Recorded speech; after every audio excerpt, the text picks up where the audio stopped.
लिबिया को 4 billion dollar की हथियार बेच रहा है पाकिस्तान। यानी ये जो भारत के साथ जो युद्ध हुआ था उसी को आगे रखते हुए कि हम कितने कामयाब रहे।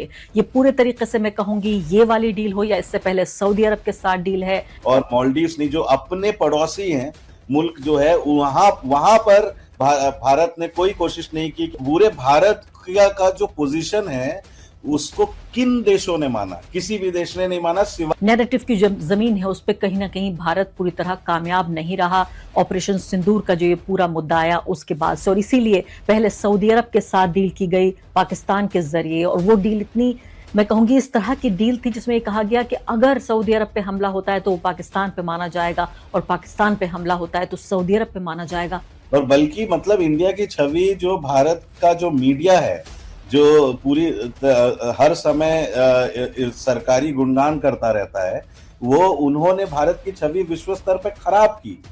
तब किस तरह से बड़े बड़े दावे करते थे पाकिस्तान को लेकर, भारत की जो पूरी सिक्योरिटी का जो हमारा सिस्टम है उसको लेकर कि ऐसा मजबूत प्रधानमंत्री कि पूरी दुनिया कांपती है, विश्व गुरु हम बन गए हैं। तो ये इस छवि को नुकसान पहुंचता है। लेकिन अगर मान लेते हैं पूरे खेल में भारत जो है वो एक तरीके से अलग थलग होकर रह गया है। उनके रिश्ते बांग्लादेश के साथ भी अच्छे नहीं है। किस तरह से लेवरेज कर रहा है और बिलियंस ऑफ डॉलर्स की डील उसे हासिल हो रही हैं, तो नैरेटिव के स्तर पर भी कहीं ना कहीं भारत बहुत ज्यादा अपने को स्थापित। इसके अलावा दूसरी खबर स्क्रीन पे देखिए आप, इसी से जुड़ी हुई है, और यहाँ सवाल ये पैदा हो रहा है, इसमें लिखा है कि Pakistan leverages India conflict to ink record $4 billion arms sale to Libya. Libya को 4 बिलियन डॉलर की हथियार बेच रहा है पाकिस्तान। यानी ये जो भारत के साथ जो युद्ध हुआ था उसी को आगे रखते हुए कि हम कितने कामयाब रहे। ये पूरे तरीके से मैं कहूंगी ये वाली डील हो या इससे पहले सऊदी अरब के साथ डील है।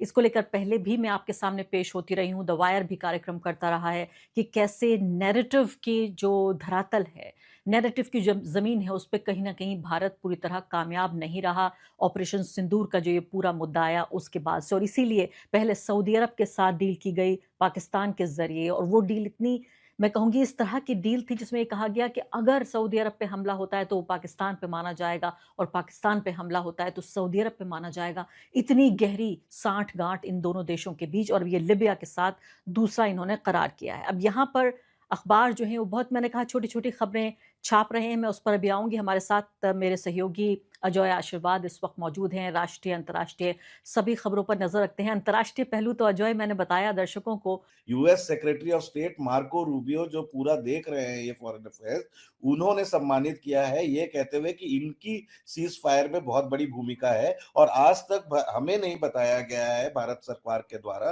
कि यहाँ पे अमेरिका का क्या रोल रहा।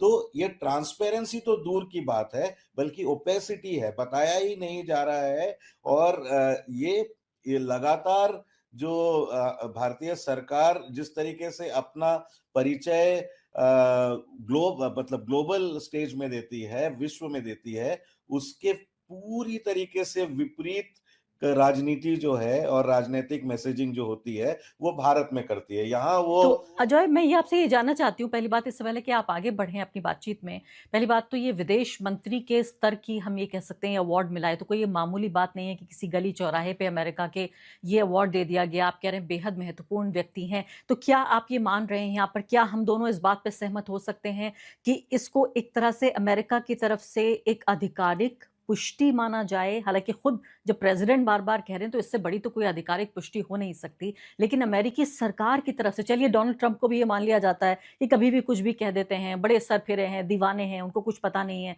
लेकिन यहाँ बाकायदा सरकारी स्तर पर एक आधिकारिक कार्यक्रम करके उन्हें अवार्ड दिया जा रहा है उनके योगदान के लिए, तो इसको आधिकारिक पुष्टि माने क्या?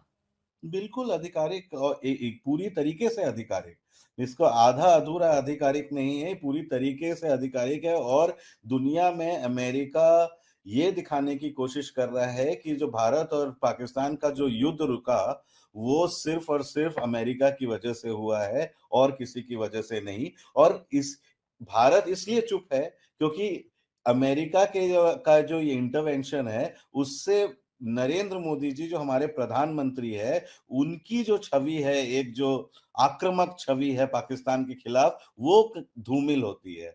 वो कमजोर नजर आते हैं। और जिस तरीके से एक वॉर हिस्टीरिया उस समय फैलाया गया था कि अगर हम हमारे जो सैन्य बल है वो किसी तरीके आक्रमण कर रहे हैं और आने वाले दिनों में पता नहीं कहाँ उस युद्ध का क्या स्वरूप हो। और अचानक से हमें याद है कि किस तरीके से एब्रप्ट एंड जिसको कहते हैं वो हुआ था, और वो भी ट्रंप ने डिक्लेयर किया था। और कुछ दो एक दिन के बाद या 2 दिन के बाद आकर नरेंद्र मोदी जी ने युद्ध को विराम नहीं दिया। उन्होंने ये कहा कि ऑपरेशन सिंदूर आगे भी चलेगा, लेकिन अभी हमने स्ट्रेटेजिकली इसे बंद किया है।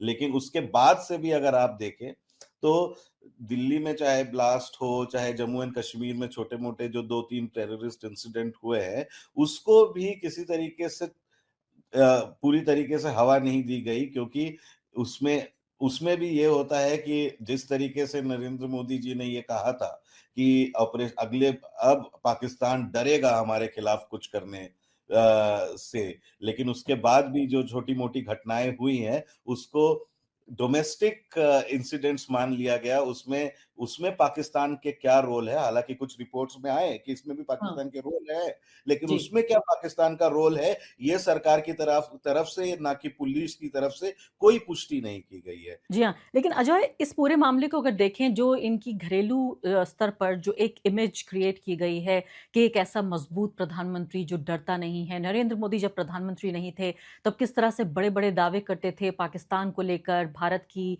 जो पूरी सिक्योरिटी का जो हमारा सिस्टम है उसको लेकर कि ऐसा मजबूत प्रधानमंत्री कि पूरी दुनिया काँपती है, विश्व गुरु हम बन गए हैं। तो ये इस छवि को नुकसान पहुँचता है, लेकिन अगर मान लेते हैं इसको अगर एक मासूम तरीके से देखने की कोशिश भी की जाए कि मान लेते हैं अमेरिका ने ये दबाव बनाया या पाकिस्तान ने कहा अमेरिका से दबाव बनाने के लिए कि आप सीज़ फायर कराइए, हमारा नुकसान हो रहा है। अगर इस तरीके से भी भारत इसको रखने की कोशिश करे कि भई देश का प्रधानमंत्री है और देश के प्रधानमंत्री भारत के देश के हित को बेहतर तरीके से जानते हैं। युद्धबंदी कोई कायरता की बात नहीं है, युद्ध करना भी बहादुरी की बात है और जब सही वक़्त आए, जब युद्ध को बंद करना भी, युद्ध को विराम करना भी अच्छी बात है। क्या इस तरह से इसको नहीं कहा जा सकता था? झूठ पर झूठ, फिर उस झूठ को और बचाने के लिए और झूठ, फिर 70 झूठ क्यों बोले चले जा रहे हैं पिछले 7 महीने से? बढ़ा-चढ़ा कर बोलना, खास करके अपने घरेलू जो राजनैतिक फ़ायदे होते हैं, उसको ये जो एंटी वो अपने आप को चाहे विश्वगुरु मान ले, लेकिन किस तरह जो घरेलू डोमेस्टिक पॉलिटिक्स के अनुरूप जिस तरीके से उन्होंने पूरा फॉरेन अफेयर्स की अपनी विश्वगुरु की छवि बनाई है, वो एक तरीके से सिर्फ़ बढ़ा-चढ़ा के नहीं है, वो एक तरीके से झूठी भी है। वो इसलिए मैं कह रहा हूँ, अगर आप ऑपरेशन सिंदूर का ही आप उदाहरण देख ले, अभी मैं कुछ दिनों पहले एक सेमिनार में मणिशंकर अय्यर को सुन रहा था, वो मुंहफट है। लेकिन मणिशंकर लेकिन सीनियर कांग्रेस लीडर है, ग्लोबल पॉलिटिक्स को बहुत बढ़िया समझते हैं, वो आईएफएस ऑफिसर भी रहे हैं, डिप्लोमैट रहे हैं, और उनका सीधा-सीधा मानना है कि अगर 6 महीने के बाद ऑपरेशन सिंदूर का क्या हुआ?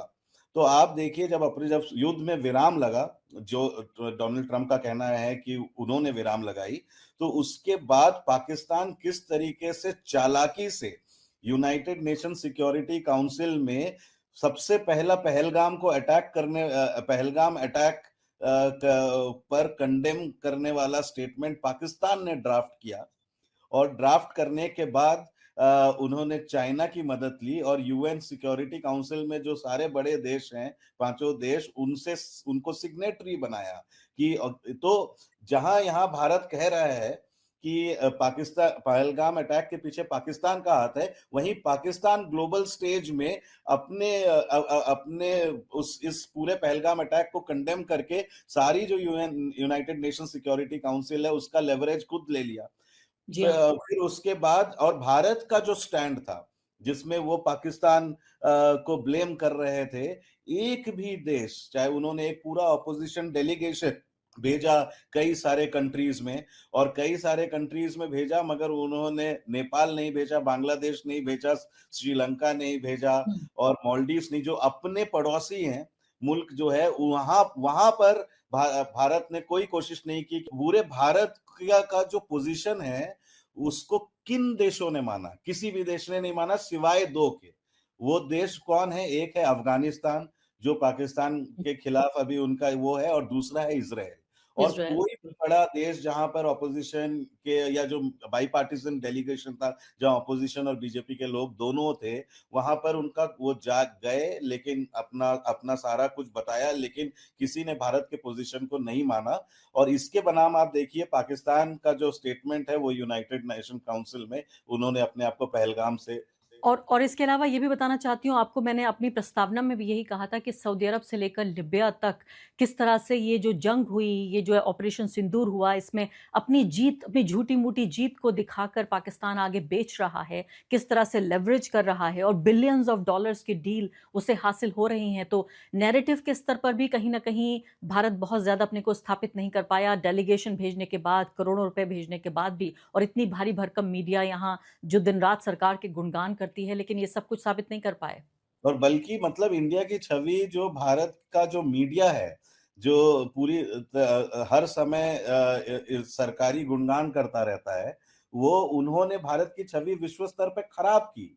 भारत के ही खुद की गवर्नमेंट का बड़ा ही केयरफुली वर्डेड स्टेटमेंट्स आ रहा था कि वो आक्रामक रवैये से नहीं कर रहे थे, बल्कि उनका एक्शन डिफेंसिव था, अपने आप को बचाने के लिए कर रहे थे। लेकिन भारत की मीडिया जिस तरीके से फेक खबरें चला रही थी उस समय, लगातार वो अपना एक आक्रामक दिशा दिखा रही थी और कह रही थी कभी कोई चैनल तो ये कह रहे थे कराची पोर्ट को ले लेंगे, कहीं सारे मिलिट्री बेसिस पे अपना झूठी खबरें जो चला रही थी, उससे भारत की छवि और खराब हुई। और जी। पाकिस्तान में इस ये जो हमारे देश में जो हमारे देश का मीडिया जो फेक खबरें चला रहा था, उसको भी विश्व स्तर पर लेवरेज किया उन्होंने पाकिस्तान ने और फायदा उठाया। जब ये चल रहा था, तो भी आप देखिए यूएस का पाकिस्तान पे इस कदर हाथ है,